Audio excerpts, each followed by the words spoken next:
नमस्कार आदाब, मैं रिदा खानम। आप देख रहे हैं सियासत टीवी पर हिंदी समाचार। एक नजर डालते हैं आज के हेडलाइंस पर। आजम खान की रिहाई पर अखिलेश यादव की पहली प्रतिक्रिया, कहा सरकार आई तो सारे मुकदमे खत्म करेंगे। आजम खान को लेकर मौलाना शहाबुद्दीन रजवी का बड़ा बयान, कहा मुश्किल वक्त में अखिलेश ने नहीं दिया था साथ। बिहार में आजादी के बाद पहली बार CWC बैठक के मायने। बिहार चुनाव में राहुल और तेजस्वी की यात्राओं के बाद अब ओवैसी की एंट्री, MIM करेगी सीमांचल न्याय यात्रा।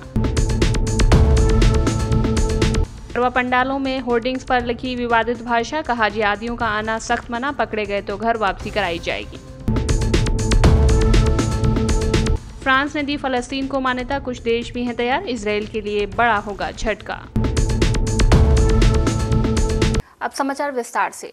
भारतीय क्रिकेट टीम के पूर्व कप्तान Sourav Ganguly cricket association of Bengal के अध्यक्ष चुने गए हैं। वो 2019 तक इस पद पर थे। 6 साल के बाद वो दोबारा इस पद पर नियुक्त हुए हैं और गांगुली 2019 से 22 तक BCCI के अध्यक्ष पर रहे थे। CAB अध्यक्ष बनने के बाद उन्होंने ईडन गार्डन स्टेडियम की क्षमता को 1 लाख तक बढ़ाने की बात कही। अभी सोचे नहीं है मैडम, अभी तो बने 5 साल किए प्रेसिडेंट, इससे पहले जो अच्छा होगा वही करेंगे क्रिकेट के लिए। बंगाल में क्रिकेट का क्रेज, इंडिया में टैलेंट निकलते हैं, सबसे बड़े एग्जाम्पल। इंडिया में क्रिकेट का क्रेज है, सिर्फ बंगाल नहीं, और टैलेंट बहुत है। और हमारा काम होगा इस टैलेंट को एक डायरेक्शन दें। हम तो और खेल नहीं सकते पहले जैसे, तो डायरेक्शन दें। दादा देखा गया है कि जो BCCI है उनके भी मिथुन मिनाज उनके लिए क्या शुभकामनाएं उनके लिए, बहुत बड़ा पोस्ट है। बोर्ड के प्रेसिडेंट, सबसे रिच और सबसे स्किलफुल बोर्ड का प्रेसिडेंट। यहाँ पे जो खिलाड़ी खेलते हैं भारत के लिए, वो अनबिलीवेबल टैलेंट है। उनके ऊपर रहना, उनको मैनेज करना, उनको गाइड करना एक बहुत बड़ा रिस्पॉन्सिबिलिटी है। और हमारी तरफ से सपोर्ट रहेगा क्योंकि हम स्टेट एसोसिएशन से, और आशा करेंगे कि वो बहुत अच्छा काम करे अपनी टीम के साथ। एशिया कप में इंडिया का जो परफॉर्मेंस है बहुत ही बेस्ट जा रहा है, फिर से जीता है, उसके लिए क्या? इंडिया बहुत अच्छी टीम है। अभी तो सुपर 4 या सुपर 6 जो भी है, वो टर्म याद नहीं, उसमें पहुँचे हैं। पाकिस्तान को कल हराए और आसानी से हराए, तो दावेदार है जीतने का, आगे अच्छे खेलेंगे। शिवसेना UBT सांसद संजय राउत ने भाजपा पर तंज करते हुए कहा कि आप CGI, उपराष्ट्रपति और चुनाव आयुक्त में किसी को भी बदल सकते हैं, लेकिन आप अपनी ही पार्टी का राष्ट्रीय अध्यक्ष नहीं चुन सकते। उन्होंने कहा कि क्या कोई नहीं जानता है कि पूरा मामला क्या है। आसिफ में अध्यक्ष पद को लेकर चालू है। कौन बोला ऐसा? क्योंकि सर आरएसएस को अध्यक्ष पद चाहिए और बीजेपी को ऐसा नहीं है। भारतीय जनता पार्टी ये राष्ट्रीय अध्यक्ष का चुनाव अब तक हो नहीं सका है, ये सच है। एक मत में हो रहा है नाम के ऊपर, ये भी सच है। एक पार्टी देश चला रही है लेकिन अपना राष्ट्रीय अध्यक्ष का चयन नहीं कर पा रही। ये क्या मामला है, क्या मसला है, किसी को पता नहीं।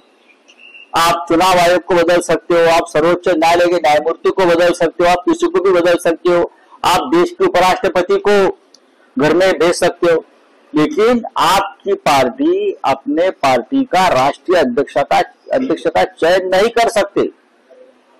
ये क्या मामला है, ये देश को पता होना चाहिए। आप कल राष्ट्रपति को भी घर में भेज देंगे, हाँ, जैसे धनखड़ साहब को भेजा है, लेकिन आप अपने पार्टी का अध्यक्ष नहीं चुन सकते।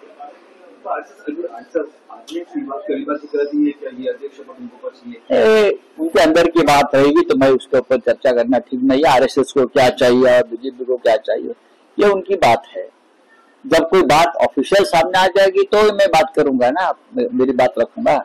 हाँ। कांग्रेस सांसद प्रमोद तिवारी ने नई GST दरों के लागू होने पर कहा कि मैं मानता हूं कि प्रधानमंत्री मोदी जनता को अपने संबोधन में जितनी उम्मीदें थी उतना उन्होंने गुमराह नहीं कर पाए। उनका दावा बहुत पुराना था कि पहले टैक्स बढ़ाओ और फिर थोड़ा सा कम करो।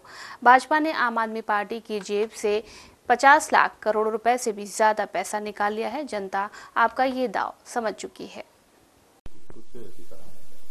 देखिए, पता लग जाता है प्रधानमंत्री, उनके पास कई एजेंसीज, मैं मानता हूं राष्ट्र के नाम उनके संबोधन में जैसा उनको उम्मीद थी वो जनता को उतना गुमराह नहीं कर पाए। बड़ा पुराना दांव था उनका, पहले बढ़ा दो, कफन पे टैक्स लगा दो और फिर उसको थोड़ा सा कम कर दो। तो क्या जनता देख नहीं रही कि अरे आप ही ने तो 8 साल पहले बढ़ाया था, आप ही ने तो संसद हाल में रात में 12 बजे ऐसा लगा जैसे देश आजाद हो गया। कहीं सब मन में आपके रहता है, पंडित जवाहरलाल नेहरू को देखते रहते हैं। आपने किया था, जम के लूटा देश को, खुद लूटा, अपने दोस्तों से लुटवाया और 50 लाख करोड़ से ज्यादा आम आदमी की जेब से निकाल लिया। और अब उसमें थोड़ा सा कम करके अब चाहते हैं जनता ताली बजाए। तो भाजपा वाले ताली बजाएंगे, उनके समझ में आए ना आए, पर जनता आपका ये दांव समझ चुकी है। आप 1 बार, 2 बार, 3 बार बेवकूफ बना सकते हैं। ये हाथ की जो सफाई करते हैं ना आप, जुबान की सफाई, लेकिन बार बार नहीं। जनता समझ गई है कि आपने दुगना बढ़ाया, आधा कम किया, अभी भी बढ़ा हुआ है। फिर आग्रह है प्रधानमंत्री जी, इसे कम करिए, ये 18% ज्यादा है। आप ले आइए पेट्रोलियम को भी दायरे में जीएसटी के, कम करिए उसे, जो रोज करोड़ों रुपए लूटा जा रहा है बाजार भाव के नाम पर। समाजवादी पार्टी के राष्ट्रीय अध्यक्ष अखिलेश यादव ने आजम खान की रिहाई पर पहली प्रतिक्रिया दी है। सपा नेता ने कहा कि ये समाजवादियों के लिए खुशी की खबर है। उम्मीद है कि आने वाले वक्त में सभी मुकदमे खत्म होंगे। हमें न्याय की उम्मीद थी। उन्होंने ऐलान किया कि सपा सरकार बनने पर आजम खान के खिलाफ सारे मुकदमे वापस लिए जाएंगे। महीना हो गया है, उससे पहले 1 महीना, और 1 महीने पहले जब तय किया था कि नवरात्र में इस तारीख को यहाँ पर उद्घाटन होगा, और आज ही हम लोग देख रहे हैं कि समाजवादी पार्टी के नेता आदरणीय आजम खान साहब, उनकी भी रिहाई हो चुकी है। इसके लिए मैं कोर्ट को धन्यवाद देना चाहता हूँ, और यही हम समाजवादियों का भरोसा था कि कोर्ट न्याय करेगा और उन्हें न्याय मिलेगा। हमें उम्मीद है कि आने वाले समय में एक भी झूठा मुकदमा या इस तरह का सरकार जो लगातार भारतीय जनता पार्टी की, और वहां का विधायक, खासकर जो रामपुर का विधायक, वो भारतीय जनता पार्टी के लोग मिलकर के, और एक ऐसा अधिकारी जिसको एक्सटेंशन पे एक्सटेंशन पे एक्सटेंशन पे एक्सटेंशन पे एक्सटेंशन, कम बोला है मैंने, लगातार मिला है, वो अन्याय नहीं करेंगे। हमारे समाजवादियों के लिए खुशी का समय है कि जहां पर वो आज रिहा होकर के, आज जेल से रिहा हुए हैं। वो अलीगढ़ नेशनल हाईवे 91 पर आज सुबह अकबराबाद थाना क्षेत्र के नानो पुल के पास एक भीषण सड़क हादसा हुआ। कार और मिनी बस की आमने सामने जोरदार टक्कर के बाद दोनों वाहनों में आग लग गई। इस हादसे में एक ही परिवार के 4 लोगों की जिंदा जलकर मौत हो गई, जिसमें 2 मासूम बच्चे, 1 महिला और 1 पुरुष शामिल है। वहीं पर एक व्यक्ति गंभीर रूप से घायल हो गया है। देखिए, आज थाना अकबराबाद क्षेत्र में गोपी पुल पे अर्ली मॉर्निंग आवर्स में सूचना प्राप्त हुई कि 2 गाड़ियों में भिड़ंत हो गई है, और उस भिड़ंत के चलते दोनों गाड़ियों में आग लग गई है और कुछ लोगों की क्षतिग्रस्त होने की संभावना है। इस सूचना के आधार पर तुरंत ही स्थानीय पुलिस द्वारा, मेरे द्वारा, सीओ साहब द्वारा, एसपी ट्रैफिक साहब द्वारा और सीएफओ साहब द्वारा मौके पर पहुंचा गया। हमारी सारी इमरजेंसी सर्विसेज जैसे कि फायर सर्विसेज और स्थानीय पुलिस द्वारा, एम्बुलेंस द्वारा, एनएचएआई की एम्बुलेंस द्वारा भी मौके पर पहुंचा गया, और घायलों को गाड़ी से निकाला गया, आग को बुझाया गया, और एक घायल को तुरंत ही एम्बुलेंस के माध्यम से जेएनएमसी ट्रॉमा सेंटर रवाना किया गया, और इस आग पे तुरंत ही काबू पाया गया। और इस पूरी दुर्घटना में लगभग 4 लोगों की मृत्यु होने की संभावना है, और इनकी शिनाख्त कर इनकी पंचायतनामा और पोस्टमार्टम की कार्रवाई हेतु 4 शवों को पोस्टमार्टम के लिए मॉर्चरी भिजवाया जा रहा है। जल्दी ही इनकी पहचान कर आगे की विधिक कार्रवाई भी अमल में लाई जाएगी। ट्रैफिक इस एक्सप्रेस वे पूरी तरह से सुचारू चालू है और मौके पर शांति व्यवस्था है। ऑल इंडिया मुस्लिम जमात के राष्ट्रीय अध्यक्ष मौलाना शहाबुद्दीन रज़वी बरेलवी ने सपा नेता आजम खान के खिलाफ जमानत वारंटों पर प्रतिक्रिया दी है। उन्होंने कहा कि 13 महीने के बाद जेल से रिहाई आजम खान के लिए राहत की बात है, लेकिन अफसोसजनक ये है कि सपा अध्यक्ष अखिलेश यादव ने इस कठिन समय में उनका साथ नहीं दिया। रज़वी ने कहा कि आजम खान ने अपनी कानूनी लड़ाई अकेले ही लड़ी और अखिलेश उनसे मिलने तक नहीं पहुंचे। समाजवादी पार्टी के जनरल सेक्रेटरी आजम खान साहब आज जेल से रिहा हुए, ये बड़ी खुशी की बात है और बड़ी तमानियत की बात है, मसरत की बात है कि 13 महीने के बाद आजम खान को रिहाई मिली और ये हाई कोर्ट के आदेश के बाद ये अमली जामा पहना। मगर वहीं जो दुख और अफसोस की बात है वो ये है कि जिस पार्टी को उन्होंने खून पसीने से सींचा, मास्टर मुलायम सिंह को मुल्ला मुलायम सिंह बना दिया, अखिलेश यादव टीपू को सुल्तान बनाया, उन आजम खान के साथ में अखिलेश यादव खड़े नहीं हुए, उनको यक्का और तन्हा अकेला छोड़ दिया। इस मुश्किल घड़ी में जरूरत थी कि आजम खान के परिवार के साथ अखिलेश यादव खड़े होते, पूरी समाजवादी पार्टी खड़ी होती, मगर अखिलेश यादव ने बिल्कुल किनारा कर लिया। पूरी समाजवादी पार्टी ने उनको तनहा छोड़ दिया और इस मुश्किल घड़ी में उनके परिवार ने अकेले कानूनी लड़ाई लड़ी।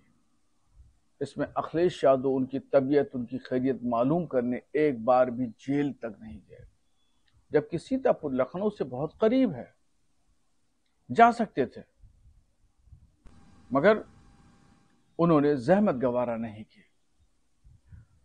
मैं उत्तर प्रदेश के मुसलमानों से कहना चाहता हूं कि जिस शख्सियत ने समाजवादी पार्टी को खून पसीने से सींचा, यहां तक इस मकाम पे लाके पहुंचाया, मुलायम सिंह अखिलेश यादव कई बार मुख्यमंत्री बनवाया, इसके बावजूद भी अखिलेश यादव को अपने ही मुसलमान से मोहब्बत नहीं है, उसकी खिदमत को पसे पुष्ट डाल दिया। इसी को कहते हैं एहसान फरामोशी। आज़ादी के बाद पहली बार बिहार में कांग्रेस कार्य समिति की बैठक 24 सितंबर को पटना में होने जा रही है। बिहार में आज़ादी से पहले 1912 में पटना और 1922 में गया में कांग्रेस का अधिवेशन हुआ था। इस बार होने जा रहे एक दिवसीय बैठक में सभी कार्य समिति के सदस्यों के अलावा सभी राज्यों के प्रदेश अध्यक्ष, विधायक दल के नेता, सभी फ्रंटल के पदाधिकारी, सभी मुख्यमंत्री और अन्य वरिष्ठ नेता मौजूद रहेंगे। ये सब फर्स्ट टाइम ऐसा हो रहा, पहली बार नहीं, जगह जगह पर अलग अलग जगह पे CWC की मीटिंग होती रही है। कभी कोई कार्यक्रम कांग्रेस पार्टी का, कभी कोई दूसरा कार्यक्रम।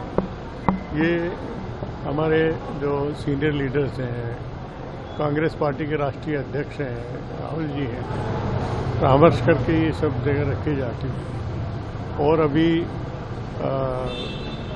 बिहार में चुनाव भी हो रहे हैं, तो उसके मद्देनज़र रखते हुए भी ये महत्वपूर्ण हो जाता है। यहाँ पर देश के सामने जो मुद्दे हैं जिसको स्वीकार नहीं करना चाहती है ये सरकार, तो उनको विचार विमर्श होगा और महत्वपूर्ण है।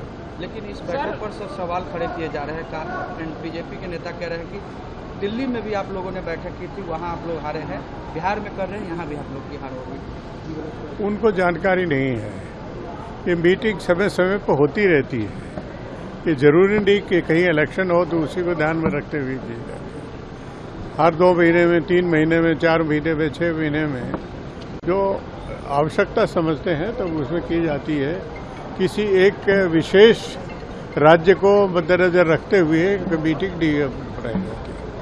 बिहार विधानसभा चुनाव को लेकर जिस तरीके से राजनीतिक दल अपनी तैयारी कर रहे हैं, उनमें अब असदुद्दीन ओवैसी की पार्टी MIM का नाम भी जुड़ गया है। ओवैसी की पार्टी बिहार के सीमांचल में अपनी यात्रा निकालेगी। इस यात्रा में खुद पार्टी के राष्ट्रीय अध्यक्ष ओवैसी भी शामिल रहेंगे। पार्टी द्वारा दी गई जानकारी के मुताबिक एमआईएम की इस यात्रा का नाम सीमांचल न्याय यात्रा दिया गया है, जिसकी शुरुआत 24 सितंबर से होगी। पार्टी के राष्ट्रीय प्रवक्ता आदिल हसन ने कहा कि सीमांचल न्याय यात्रा की शुरुआत किशनगंज के रुईधांसा मैदान से होगी। यात्रा किशनगंज के बाद कटिहार, पूर्णिया और अररिया जिलों के 24 विधानसभा क्षेत्रों से गुजरेगी। इस पूरी यात्रा में असदुद्दीन ओवैसी के साथ पार्टी के तमाम बड़े नेता, बिहार प्रदेश एमआईएम के प्रदेश अध्यक्ष सह विधायक अख्तरुल ईमान भी मौजूद रहेंगे। इस यात्रा के दौरान ओवैसी सभा भी करेंगे, लोगों से भी मिलेंगे और साथ ही मीटिंग भी करेंगे। बता दें कि पिछले विधानसभा चुनाव में ओवैसी की पार्टी को सीमांचल में बड़ी सफलता मिली थी। तब ओवैसी की पार्टी ने 5 विधानसभा सीटों पर अपनी जीत हासिल की थी। हालांकि बाद में इन 5 विधायकों में से 4 विधायक राष्ट्रीय जनता दल में शामिल हो गए थे। इस साल होने वाले विधानसभा चुनाव को लेकर ओवैसी की पार्टी ने कई बार अपनी तरफ से महागठबंधन में शामिल होने की इच्छा को खुलकर सामने जताया था। पार्टी की तरफ से इस संबंध में बयान जारी करने के बाद भी लेटर लिखा गया था। इतना ही नहीं, अख्तरुल ईमान ने बजते ढोल नगाड़ों के साथ पूर्व सीएम राबड़ी देवी के आवास पर जाकर महागठबंधन में शामिल होने की अपनी इच्छा जताई थी। हालांकि उनकी इन सारी कोशिशों पर महागठबंधन की तरफ से एकदम ठंडा जवाब दिया गया था। मध्य प्रदेश की राजधानी भोपाल में गरबा पंडालों में गैर हिंदुओं की एंट्री को लेकर विवाद जारी है। हिंदू संगठन नवरात्रि के दौरान गरबा उत्सव कार्यक्रमों में गैर हिंदुओं के प्रवेश को बैन करने की तैयारी कर रहे हैं।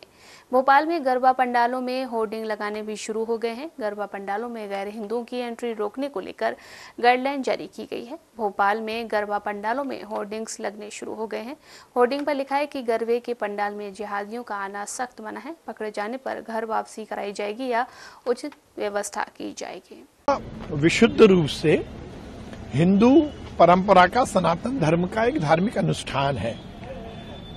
जो लोग हिंदू धर्म का पालन करते हैं उन्हीं को गरबे में जाना चाहिए, जो हिंदू हैं उन्हीं को गरबे में जाना चाहिए। ये कोई एंटरटेनमेंट का कार्यक्रम नहीं है, ये विशुद्ध रूप से आराधना है देवी माँ की।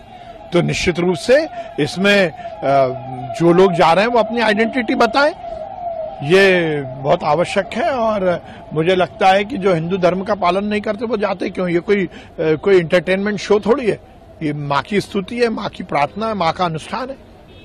इंदौर में बीते कल 5 मंजिला मकान गिरने से बड़ा हादसा हो गया। बिल्डिंग के मलबे के नीचे कई लोगों के दबे होने की आशंका है। यह हादसा शहर के वार्ड नंबर 60 में मौजूद कोष्टी मोहल्ले में जवाहर मार्ग पार्किंग के पास हुआ है। सेंट्रल कोतवाली थाना क्षेत्र अंतर्गत आने वाले इस मकान में कई लोगों के दबे होने की खबर है। देखिए, ये G+1 का स्ट्रक्चर था, ये बेसमेंट भी बना हुआ था और ये जो कोलैप्स हुआ है इसमें प्रारंभिक रूप से 13 लोग के उसमें होने की थी, लेकिन अभी एक बालक और है जिसको अभी बाहर से उसको रेस्क्यू किया गया था, उसको भी हॉस्पिटल पहुंचाया गया है, वो भी सेफ है। तो कुल 14 लोग थे बिल्डिंग में, जिसमें से 12 लोग को रेस्क्यू कर लिया गया है। उस 12 में से एक आफरीन जो है उनके पैर में चोट लगी गंभीर, उनका उपचार किया जा रहा है और क्लोजली मॉनिटर किया जा रहा है। बाकी शेष 11 लोग स्टेबल हैं और 2 लोग की इसमें मृत्यु की रिपोर्ट हुई है। और मतलब ये जो घटना दुखद घटना हुई है, उसके बाद जो बाकी 11 लोग हैं उनका उपचार MY हॉस्पिटल में चालू है और हम लोग प्रयास कर रहे हैं कि सभी लोग सकुशल होकर स्वस्थ हों। सर, ये 3 मंजिला मकान था, लेकिन किस तरह से बना हुआ था कि इसकी बनावट किस तरह से, कुछ पता चला कि गिरने का कारण क्या था? इसका अभी चूँकि अभी प्रशासन का पूरा फोकस था कि रेस्क्यू ऑपरेशन हो और सभी लोग सकुशल स्वास्थ्य लाभ लें, लेकिन इसको हम लोग कल इसको और क्लोजली एग्जामिन करेंगे। अभी चूँकि स्ट्रक्चर को भी हटाया जाएगा रात में, तो और इसके फाउंडेशन और बाकी चीज़ों की और जांच पड़ताल की जाएगी ताकि ये कारणों का पता लग सके कि क्यों बिल्डिंग कोलैप्स हुई है। 6 घंटे तकरीबन रेस्क्यू चला है, अभी भी जारी है। कितनी मुश्किल आई ये तंग गलियों के कारण सर? कितना अमला लगाना पड़ा था? देखिए, तंग गलियाँ भी और दूसरा मलबों के बीच से रेस्क्यू करना ये भी बहुत कठिन एस्पेक्ट था, लेकिन इसमें SDRF की टीम, नगर निगम की टीम और जो हमारे स्थानीय रहवासी हैं जिन्होंने पूरे साहस से इसमें और पूरी मेहनत से इसमें काम किया है, तो उससे ये सफल हो पाया। और हम लोग इसमें 12 लोग की रेस्क्यू करने में सफल रहे, लेकिन 2 लोग की इसमें डेथ भी हुई है। और हम लोग अभी एक प्रयास यही है कि जो लोग स्वास्थ्य लाभ MY हॉस्पिटल में ले रहे हैं उनका स्वास्थ्य बेहतर हो और अच्छे से उनका फॉलोअप होकर वो लोग स्वस्थ होकर लौटें। कंडीशन है सर अभी? उसमें 12 लोगों में से एक जो आफरीन जो महिला है उनके पैर में चूँकि गंभीर चोट लगी है, उनकी सर्जरी और बाकी चीज़ें अभी चल रही हैं। बाकी शेष 11 लोग जो हैं वो लोग स्टेबल हैं और स्वास्थ्य लाभ ले रहे हैं।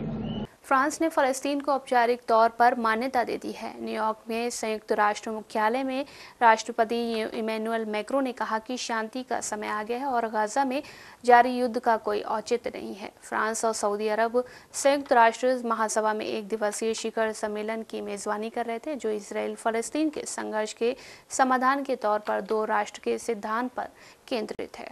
हालांकि G7 के सदस्य जर्मन, इटली और अमेरिका इस बैठक में शामिल नहीं हुए। मैक्रों ने पुष्टि की है कि बेल्जियम, माल्टा, अंडोरा और सैन मरीनो भी फ़लस्तीन को मान्यता देंगे। इससे पहले रविवार को ब्रिटेन, ऑस्ट्रेलिया, कनाडा और पुर्तगाल ने आधिकारिक रूप से फ़लस्तीन को एक देश के तौर पर मान्यता दे दी थी। ब्रिटेन के प्रधानमंत्री कीयर स्टारमर का फ़लस्तीन को मान्यता देने का ऐलान ब्रिटेन की नीति में बड़ा बदलाव माना जा रहा है। वहीं ब्रिटेन के विदेश मंत्री यवेट कूपर ने कहा है कि उन्होंने इसराइल के वेस्ट बैंक को किसी भी हिस्से पर कब्जा न करने की चेतावनी दी है। कूपर ने यह बयान दिया था। उनसे सवाल किया गया था कि क्या उन्हें इस बात की चिंता है कि फ़लस्तीन को मान्यता देने के बाद प्रतिक्रिया के तौर पर इसराइल पश्चिमी तट के कुछ हिस्सों पर कब्जा करेगा। कूपर भी न्यूयॉर्क में संयुक्त राष्ट्र सम्मेलन में शामिल हो रहे हैं।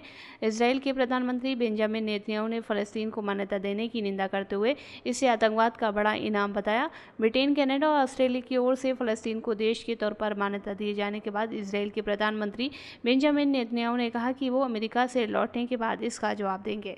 हिंदी समाचार बस यहीं समाप्त होता है। मुझे दें इजाजत। आप बने रहें सियासत टीवी के साथ।